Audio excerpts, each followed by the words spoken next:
Shah news में आपका इस्तकबाल है। ताज़ा तरीन खबरों के लिए देखते रहिए शाह न्यूज। సమాన హక్కులు కలిగించే ఉద్దేశంతో వ్యక్తిగా సంఘంగా సమాజంగా మాట్లాడే హక్కు కల్పించి మనందరినీ ఇక్కడ జమ చేసి ఈరోజు మాట్లాడే అవకాశం కల్పించిన డాక్టర్ బాబా అంబేద్కర్ గారు. ఆయన గురించి ఎంత మాట్లాడుకున్నా మాట్లాడుకోలేము. దాదాపు విద్యార్థి దశ నుంచి ఈ జిల్లా హెడ్ క్వార్టర్లో సమాజ మార్పు కొరకు, నవ సమాజ నిర్మాణం కొరకు, సమస్య పరిష్కారం కొరకు విద్యార్థి దశగా ఈరోజు రాజకీయాలు ఇక్కడ పనిచేసినప్పుడు నేనుగా అంబేద్కర్ గారి స్ఫూర్తి, కాంగ్రెస్ పార్టీ భావజాలము, ఈ సమాజంలో రుగ్మతలకు వ్యతిరేకంగా పోరాటం చేసి రాజకీయాలు వచ్చిన వాళ్ళందరం కూడా చాలామంది ఇక్కడ కూర్చున్న పెద్దలు సంఘ నాయకులు, సమాజంలో ప్రతి విషయంలో కూడా కలిసి పనిచేసిన వాళ్ళని.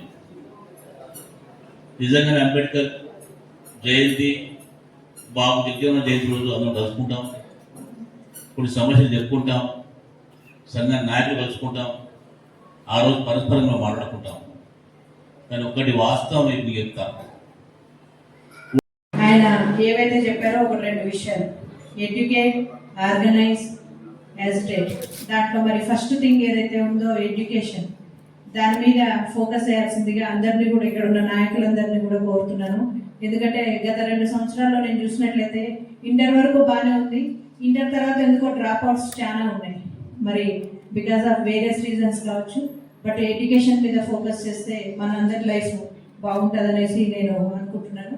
నెక్స్ట్, అంబేద్కర్ గారు జీవితం సుదీర్ఘంగా కాదు, గొప్పగా ఉండాలి. అంటే ఎన్ని రోజులు ఉన్నామన్నది కాదు, ఎంత గొప్పగా బతికామన్నది ఇంపార్టెంట్ అని చెప్పడం జరిగింది.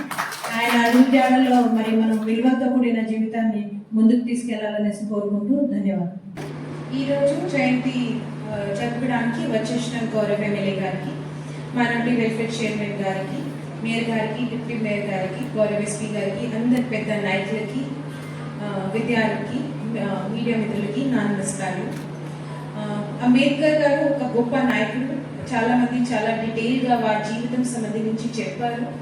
వారు ముఖ్యంగా మన భారతదేశానికి మన కాన్స్టిట్యూషన్ ఇచ్చారు, తయారు చేశారు. మొత్తం కాన్స్టిట్యూషన్ వారి ద్వారా తయారు చేయడం జరిగింది.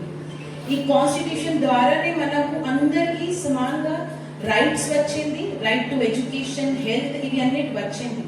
ఈరోజు చాలా మంది పిల్లలు ఇక్కడ ఉన్నారు. ఈ అంబేద్కర్ జయంతి ఒక ఫార్మాలిటీ లాగా జరుపుకోవడానికి కాదు, వాళ్ళ జీవితంకి ఈరోజు గుర్తు చేయడానికి, వాళ్ళు ఎంత కష్టపడి వాళ్ళ జీవితంలో విద్య చేసి ముందుగా వెళ్ళారు. ఇది ఒక్కసారి ఇన్స్పిరేషన్ చేయడానికి ఈ రోజులు ఉంది.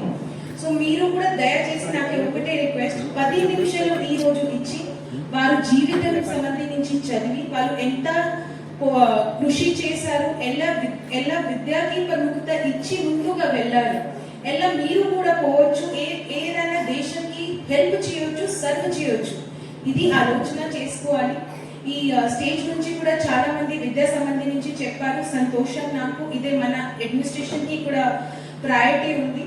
వేరే ఇష్యూస్ ల్యాండ్ సంబంధించి కూడా చెప్పారు, అదే కూడా త్వరగా రిజాల్వ్ చేయడానికి తప్పకుండా ప్రయత్నం చేస్తాం.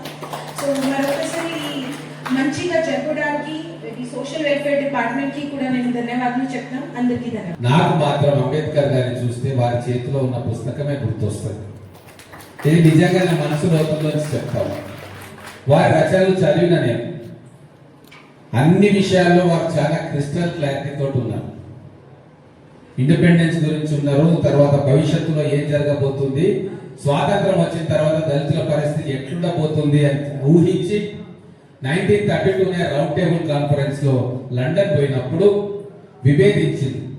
వారు కాంగ్రెస్ పార్టీకి అనుసంధానంగా ఉన్న స్వాతంత్రం కావాలని కోరుకున్నా, కొన్ని సందర్భాల్లో స్వాతంత్రం వచ్చిన తర్వాత పరిస్థితి ఎట్లుంటది, అప్పుడున్న సామాజిక పరిస్థితులను అవగాహన చేసుకొని భవిష్యత్తులో ప్రొటెక్ట్ చేయకుంటే దళితుల గిరిజన బిడ్డలను బ్రిటిష్ వారు వెళ్ళిపోయినాక దౌర్జన్యాలు వస్తాయేమో అన్న ఆలోచన చేసి విభేదించి ఎన్నో పోరాటాలు చేసిండు, శాంతియుతంగా పోరాటాలు చేసిండు.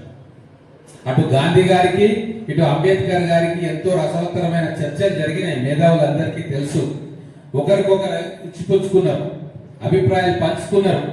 దాని పర్యవసానం కాన్స్టిట్యూంట్ అసెంబ్లీలో అంబేద్కర్ చైర్మన్షిప్ లో దళిత గిరిజన బీసీ ఎస్సీ వర్గాలకు చట్టపరంగా ఎటువంటి హక్కులను మనం భవిష్యత్తులో కల్పించుకోవాలి, దాని గురించి అధ్యయనం మీరు దశాబ్దాలుగా చేస్తున్నారు. కాబట్టి మీకే ఆ బాధ్యతను అప్పచెప్తాము. మీరు చైర్మన్ గా ఉండి భవిష్యత్ భారతదేశం ఎట్లుండాలి, ఇక్కడ ఉన్న అన్ని వర్గాల ప్రజలు, అగ్రవర్ణాలు కావచ్చు, దళిత